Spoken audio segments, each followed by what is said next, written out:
¿Qué tal? Gracias por acompañarnos nuevamente. El pasado 24 de octubre se celebró el Día de la ONU y para charlar sobre ello nos encontramos con el doctor en Relaciones Internacionales por la Universidad Complutense de Madrid, Juan Pablo Prado, quien es también consultor para el Programa de las Naciones Unidas para el Desarrollo y la Universidad de la propia ONU, a quien saludo con gusto. Gracias, doctor. ¿Qué tal? Buenas tardes. Muchas gracias. Para empezar, doctor, ¿cuáles diría usted que son los principales logros de la ONU a 75 años de su creación? Bien, bueno, me parece que la ONU es sin duda el organismo internacional más importante, más trascendente del mundo en la historia, digamos, de la humanidad entera. Ciertamente es el organismo internacional de mayor y más amplia membresía, edad, el de más alto reconocimiento por parte de países, de otros organismos internacionales, de empresas, incluso de buena parte de la ciudadanía mundial.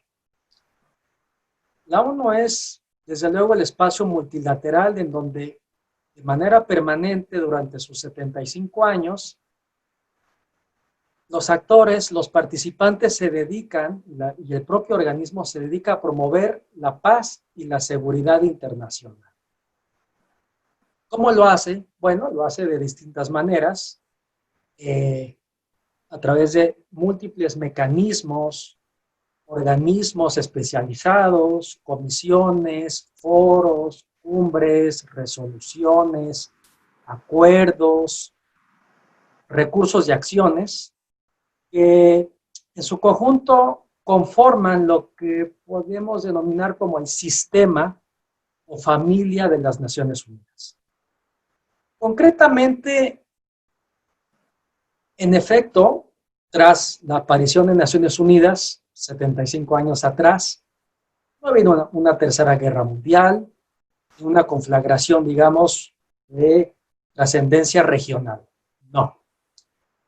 La ONU no ha dejado de existir, no ha dejado de funcionar, ni de crecer. También ha aumentado su membresía y no registra por parte de países miembros experiencias en donde los mismos deseen salir del organismo. Es más, ocurre lo contrario. Países nuevos desean entrar, ser parte de Naciones Unidas. Y en ese sentido es importante recordar que, en efecto, Naciones Unidas aborda temas tan diversos como seguridad, paz, ciertamente, pero no solo eso. También lo hace por medio, o busca atender estos dos elementos fundamentales, pero lo hace a través de una estrategia, digamos, inteligente y coherente. El fomento del desarrollo. El desarrollo y la cooperación para el desarrollo es uno de los sellos que distingue a Naciones Unidas y que la diferencia respecto a, por ejemplo, su predecesora, la Sociedad de las Naciones. Y es así como Naciones Unidas, a través de cooperación entre distintos países y organismos, realiza una multiplicidad impresionante de actividades acorde a este propósito general y ambicioso, desde luego. Naciones Unidas trabaja para combatir la pobreza en el mundo, para fomentar el trabajo digno, la vivienda, la educación, la ciencia, la tecnología, la salud, hoy más importante que nunca, pero también otros temas como la cultura, la protección ambiental, la niñez, los refugiados, temas de género, derechos humanos, etc. Es decir, la ONU, sin duda, es el organismo más representativo de la humanidad, sobre todo a través de su Asamblea General. Un país equivale a un voto, un país pequeño, es igual, bajo esos términos, que una gran potencia internacional, y eso sin duda es importante. Para concluir, básicamente señalar que desde mi punto de vista, pues además de que Naciones Unidas conduce a la cooperación internacional y al ámbito político diplomático global, desde luego muy importante, vemos que la ONU ejerce como la entidad planetaria que dirige y coordina los esfuerzos de países, también empresas, gobiernos nacionales, locales, universidades como la nuestra, en lo que se llama, en lo que se denomina la Agenda Global del Desarrollo, que como vimos y expliqué previamente, es una premisa fundamental para promover paz y seguridad a escala global. Y esto es lo que Naciones Unidas hace desde su conformación 75 años atrás. A través de múltiples ejercicios, de múltiples esfuerzos que, digamos, se consolidan en el año 2000 con los Objetivos de Desarrollo del Milenio, que en 2015 se renuevan, se refuerzan y se profundizan mediante la llamada Agenda 2030, que incluye múltiples objetivos de desarrollo sostenible, que en principio todo país, todo gobierno, toda sociedad, toda universidad y en definitiva todo ser humano debe promover y aplicar para, mediante seguridad y desarrollo humanos, conseguir la tan ansiada paz y seguridad internacional. Nos encontramos hoy, doctor, en un nuevo escenario mundial. Las fuerzas hegemónicas se han modificado. No todos los países, no todas las naciones, incluso miembros de esta organización, acatan los principios, las recomendaciones, los postulados de la ONU. ¿Cuáles considera que son los principales retos que tiene ahora la organización para cumplir su misión? Bien, una pregunta interesante, no fácil de responder, pero es un hecho que, como toda entidad humana, la ONU como organismo internacional tiene logros, pero también tiene retos múltiples de distinta categoría que puedo explicar enseguida. Pero para eso me parece fundamental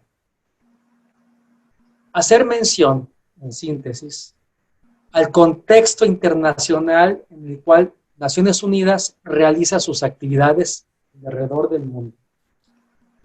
Y en cuanto a ello, pues creo que todos comprendemos que el contexto global actual es difícil, es complejo y en términos generales, yo diría adverso respecto a los grandes retos que encara el mundo y obviamente la ONU. Como una instancia multilateral significa que lo constituyen múltiples partes y en este caso países y organismos, el contexto es difícil. Los nacionalismos, los procesos anti-integración como el Brexit, mecanismos que van en contra de la propia cooperación internacional, incluso en el momento actual de pandemia, pues son evidentes y recurrentes en nuestro mundo, lamentablemente. El que el Estados Unidos de Donald Trump haya retirado a su país, que en su momento fue incluso arquitecto de Naciones Unidas, que lo haya retirado de la Organización Mundial de la Salud, ocurrirá posiblemente el próximo año, de la UNESCO, del Tratado de París para enfrentar el cambio climático, etcétera. Lo cual también no olvidemos que replican algunos países, lamentablemente. Pues esto y más sustentan que el momento actual, el contexto vigente, es difícil y todos estos actos lastiman a Naciones Unidas. Y el mundo ciertamente se encuentra polarizado, aunque con nuevos líderes que velozmente intentan ascender, digamos, en la palestra internacional, como China, como India, Rusia, que va en ascenso permanente. Y estos países, desde luego que promueven cooperación, por ejemplo, frente al COVID, ¿no? Son los grandes oferentes de la vacuna cuando ésta exista, pero no olvidemos que lo hacen con base en sus intereses geopolíticos, económicos, de seguridad, en donde en este caso Beijing, Moscú o Nueva Delhi buscan réditos políticos.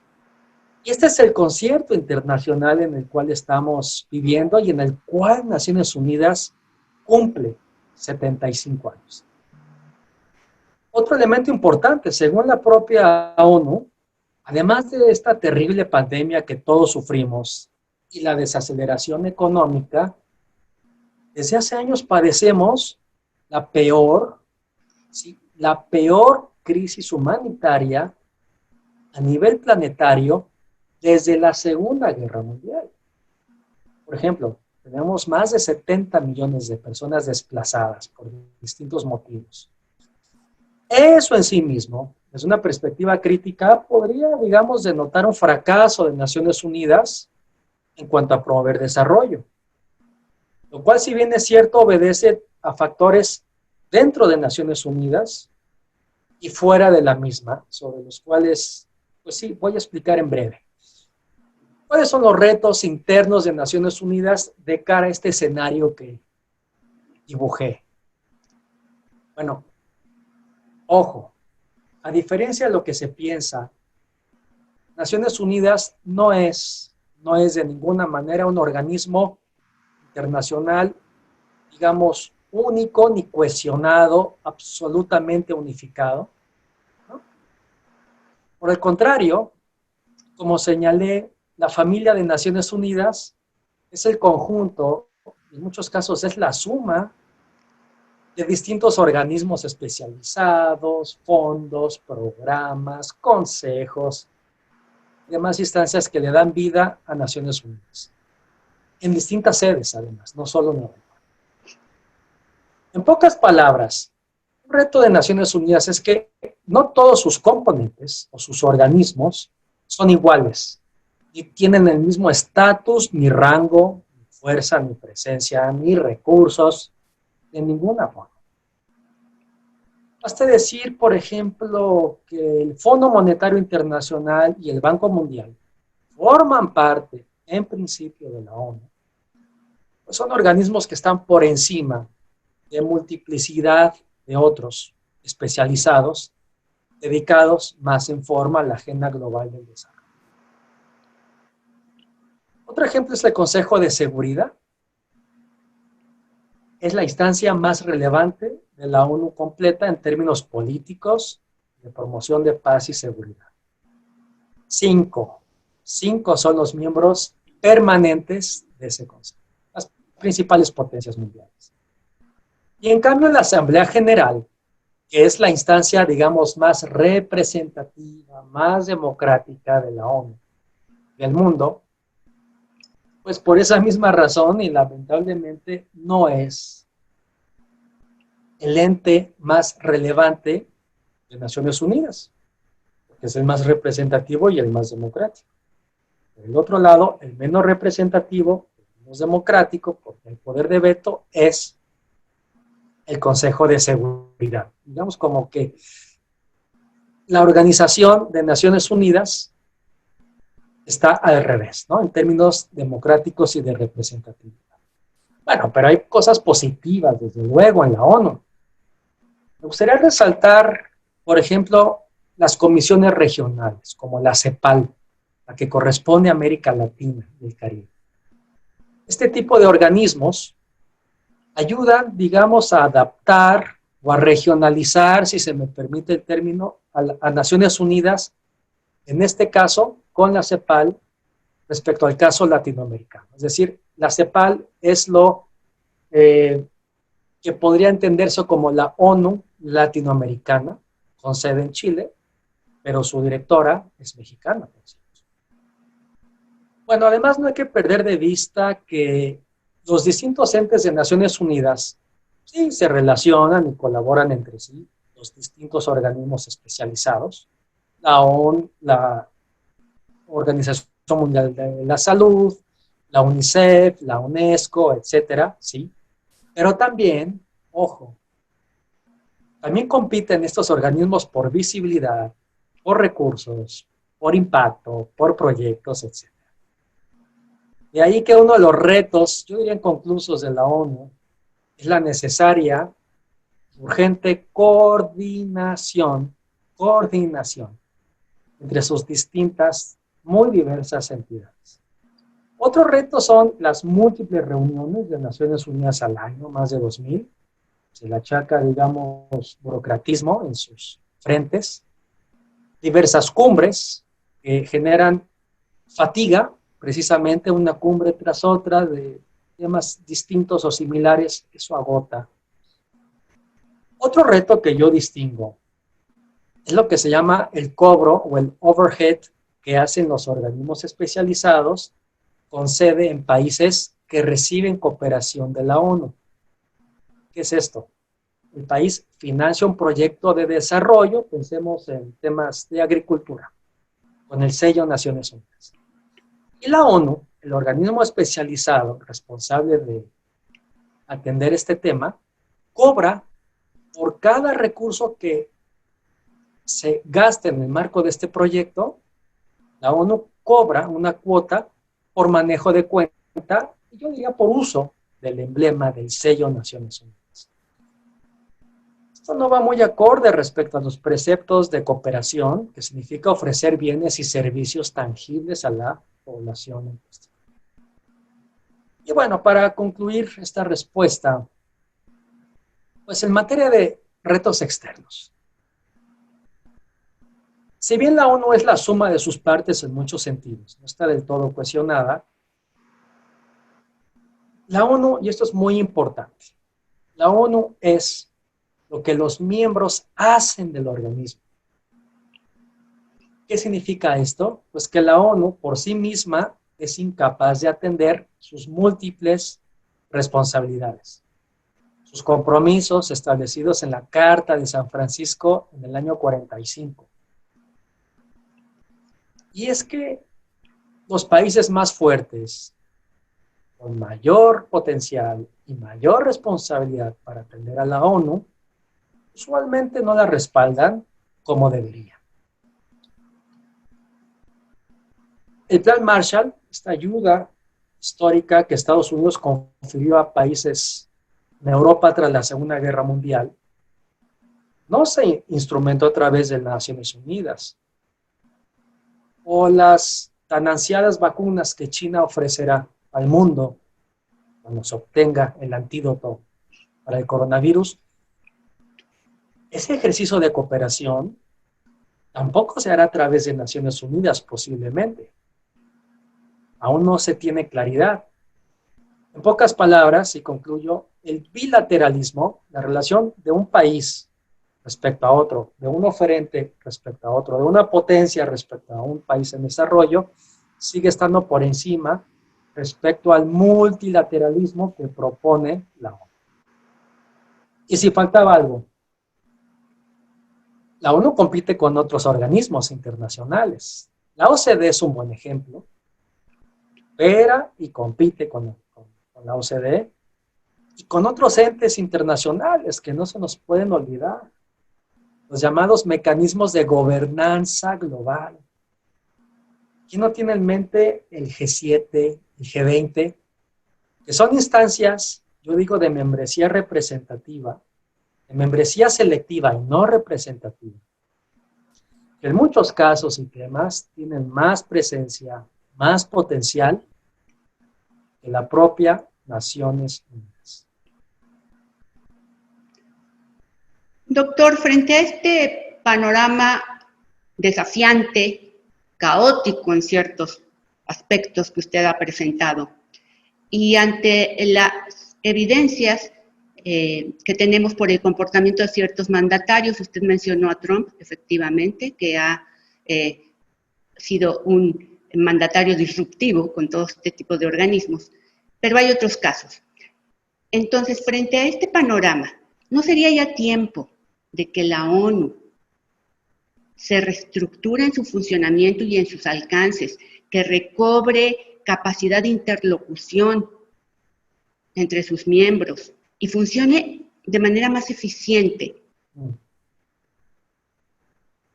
Sin duda, hay que recordar que la ONU trabaja básicamente con la misma dinámica, estructura, mismo diseño arquitectónico que se diseñó, que se estructuró, que se planteó durante la Segunda Guerra Mundial, al menos desde 1944. Hitler todavía vivía, se lo explico así a mis estudiantes.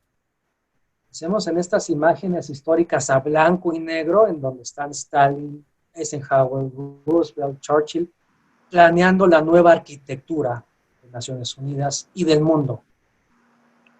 Pues desde entonces al momento actual, es claro que el mundo, que la dinámica global han cambiado de manera radical. Mientras tanto, Naciones Unidas no lo hace, no lo ha hecho a la misma velocidad. Y esto ocurre porque no se han escuchado las voces que desde hace al menos 15 años se levantan para promover cambios, yo diría cambios estructurales en la ONU. ¿Y por qué no cambia la ONU? Por muchas razones, ciertamente, pero entre estas, dado que para que la ONU cambie, que los estatutos de la Carta de San Francisco cambien, eso debe ser avalado por los 5 miembros permanentes del Consejo. Al mismo tiempo, si uno no desea incluso que el tema se toque, no se aborda y ya está, a través del famoso poder de veto. Esto es antidemocrático en todos los sentidos. ¿Y por qué? Bueno, pues usualmente las grandes potencias suelen promover, digamos, el status quo, que las cosas no cambien, dado que ellos están bien posicionados en este caso, en Naciones Unidas, liderando al Consejo de Seguridad. Mi visión es que también la ONU no cambia lo suficiente por inercias internacionales, que pueden ser tremendas, muy densas, también por aspectos positivos de Naciones Unidas, que en muchos frentes lo hace bien, yo diría muy bien. Y no es fácil cambiar organismos internacionales o reformularlos, es más fácil mantenerlos como están. Por eso algunos organismos de las Naciones Unidas parecen, digamos, zombies vivientes, porque ahí están, dado que es más difícil lograr consenso para destruirlos que reformarlos o adaptarlos a una nueva realidad. Y eso es penoso. Por lo mismo, el reto de Naciones Unidas es, pues como lo he hecho en otras ocasiones, yo diría aprovechar el complejo contexto actual para intentar conducir, coordinar a la cooperación entre sus distintos miembros, países y, como ya vimos, organismos especializados frente a retos globales. No es fácil, desde luego, pero me parece que es vigente mantener el espíritu de la reforma de Naciones Unidas para que continúe aplicando cambios. Aquí viene una buena noticia. La ONU se ha cambiado, se ha reestructurado, ha sufrido distintas transformaciones en los últimos al menos 15 años. Lamentablemente no han sido transformaciones de fondo o estructurales, pero la ONU se mueve, es un ente vivo y eso desde luego es positivo. Para ello se requerirá que países clave, países fuertes o en ascenso, como la India, Argentina, pasa por momentos difíciles, bueno, Brasil, Indonesia, el propio México. Junto a potencias medias, pensemos en Canadá, Australia, Nueva Zelanda, los países nórdicos, junto con países en desarrollo, somos la mayoría. Podemos actuar de manera orquestada y motivar los cambios que Naciones Unidas requieren. Aquí el problema es que, de nuevo, las relaciones verticales de poder, el bilateralismo, el poder de las grandes potencias suele estar por encima del multilateralismo. Es una constante en las relaciones internacionales y eso ata a Naciones Unidas para evitar, digamos, que salga a flote como un renovado organismo internacional que esté a la altura de tantos y tantos retos que tenemos. Yo creo que la ONU podría transformarse de menos a más. Por ejemplo, unificando distintos organismos especializados, son muchos, y algunos de ellos costosos. Dentro de la ONU hay empalmes, hay traslapes, también hay corrupción, hay incoherencia. Voy a señalar un ejemplo nada más. Los cascos azules de Naciones Unidas, todos los tenemos presentes, ¿no? Promueven la paz mundial. Está muy bien. Bueno, es un ente que en realidad está fuera de la Carta de Naciones Unidas. Es una estructura dinámica,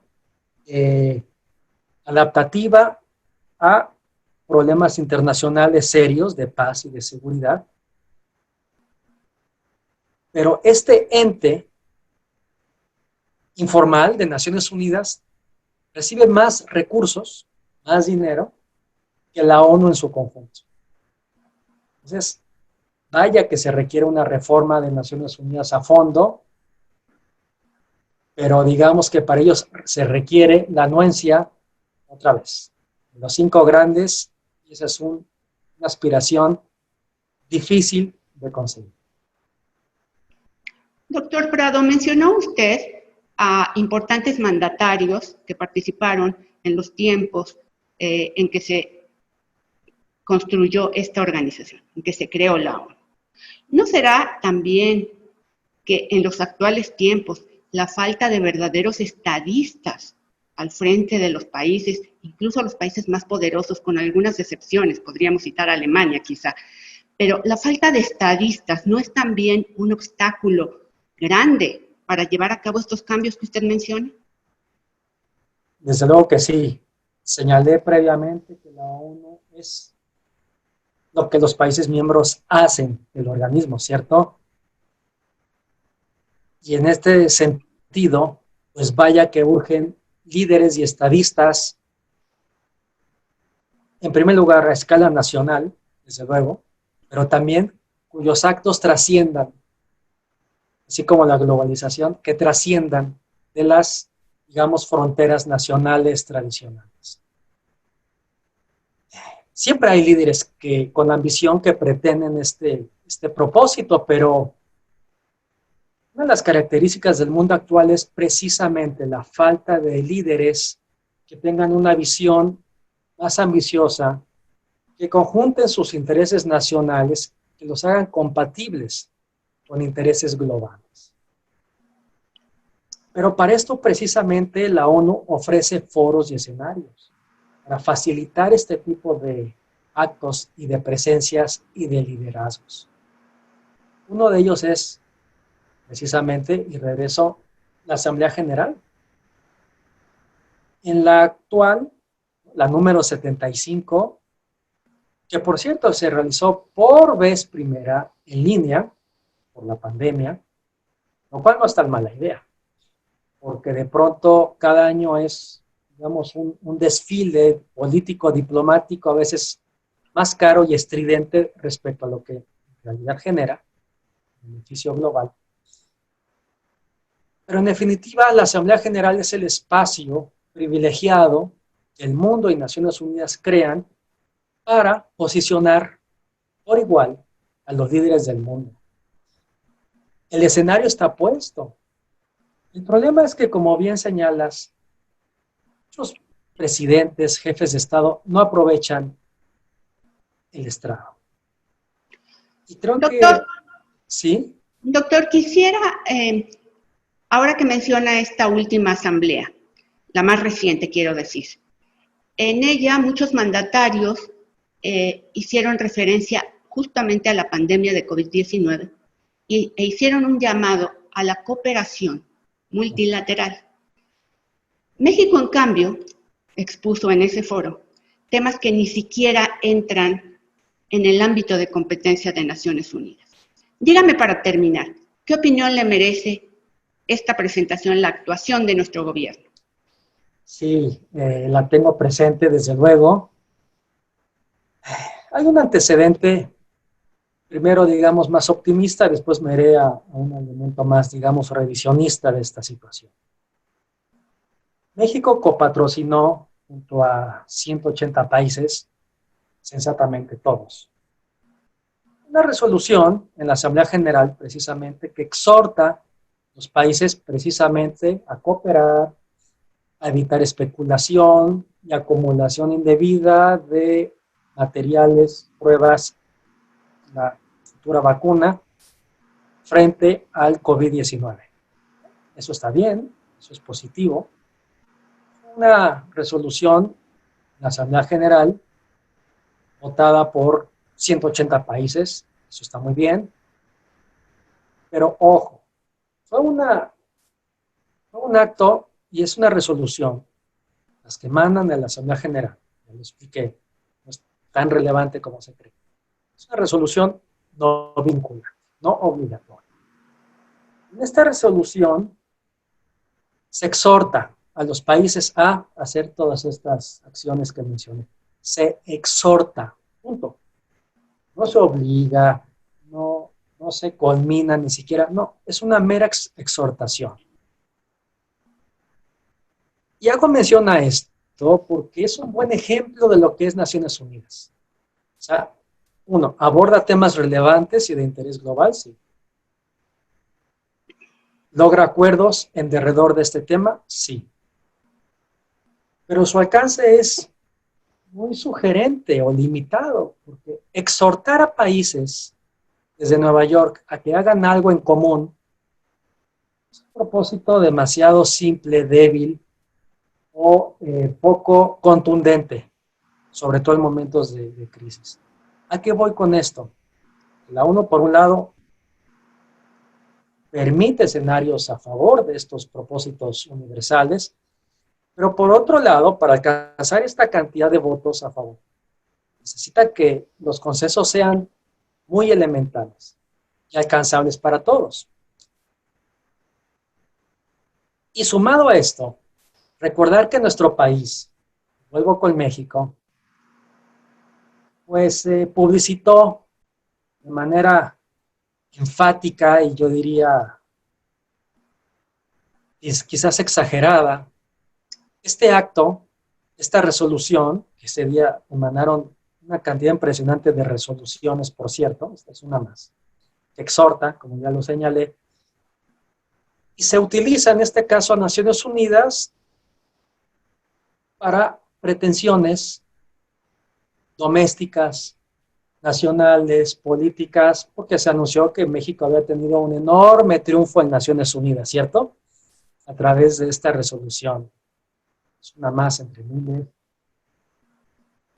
Promover que los países, digamos, exhortarles a que hagan algo, no es nada novedoso en el concierto mundial. Es un buen ejemplo de cómo la ONU tiene avances, limitaciones y cómo Naciones Unidas es usada por ciertos países, gobiernos o gobernantes a favor de intereses pues, que se debaten entre el interés global y solidario, pero también las pretensiones nacionales. Y dicho esto, sí, sobre el reciente caso mexicano en Naciones Unidas. Es claro que esa palestra, ¿no?, tan emblemática, la utilizan los presidentes, jefes de Estado para su propia visibilidad y la de su país, a nivel nacional e internacional. Y en ese orden, nacional e internacional.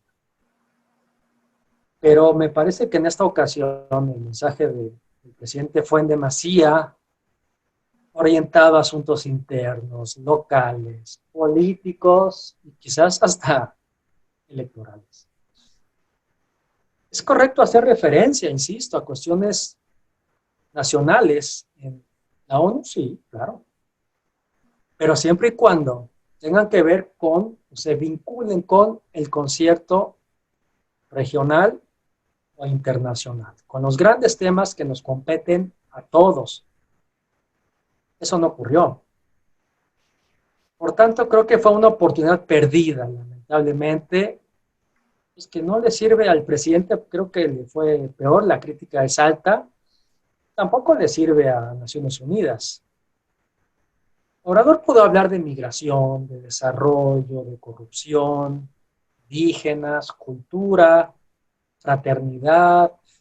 Por ejemplo, sus programas de ayuda a Centroamérica, $100 millones, México va a otorgar a Centroamérica como una nueva fórmula de cooperación, entre comillas, bastante criticable y cuestionable desde la academia y como instrumento de ayuda en un contexto tan difícil. Creo que eso lo podemos abordar después, pero ninguno de estos temas los abordó nuestro presidente. En síntesis y en definitiva, yo diría que la ONU ofrece foros para hacer referencia a estos temas intra e internacionales, pero Naciones Unidas es lo que los países y los mandatarios hagan de esta. Es precisamente, señalas un claro ejemplo, uno más, de esta premisa fundamental. Para concluir, yo creo que es disonante esta situación, esta presentación, esta postura mexicana, simbólica y en línea, pero dice mucho. A mí me parece disonante respecto al papel de México en el mundo. Doctor Prado, antes de concluir esta charla, hace unos días el Premio Nobel de la Paz 2020 se anunció, fue para el Programa Mundial de Alimentos de la ONU. Esto es una muestra de la fortaleza que en muchos campos aún tiene esta organización, ¿no es así? Sin duda, como señalé, la ONU tiene fortalezas y debilidades dependiendo del organismo, del tema en cuestión. Sobre este premio, es un premio importante que valida, que posiciona a la ONU en lo general y a este organismo en lo particular, vamos a hablar de alimentos, en el entorno complejo que señalé de enorme crisis humanitaria. Recordar que según estudios del propio programa, existen millones de personas que pasan por hambrunas. Esto es un retroceso importante respecto a alcances conseguidos poco tiempo atrás, y que lamentablemente frente a la crisis sanitaria y económica por la pandemia, coronavirus, va a aumentar. Por tanto, y en definitiva, este premio, por un lado, es reconocer este flanco importante de Naciones Unidas, y por otro lado, es reubicar al tema alimentario como uno de los más relevantes de la agenda global. Sin duda alguna que es así. Le agradezco, doctor Juan Pablo Prado, quien debo decir es también profesor investigador de la Facultad de Derecho y Ciencias Sociales de la Benemérita Universidad Autónoma de Puebla. Muchas gracias por esta charla. ¿No? A todos ustedes nos veremos pronto. Déjanos tus comentarios y si te gustó, dale like.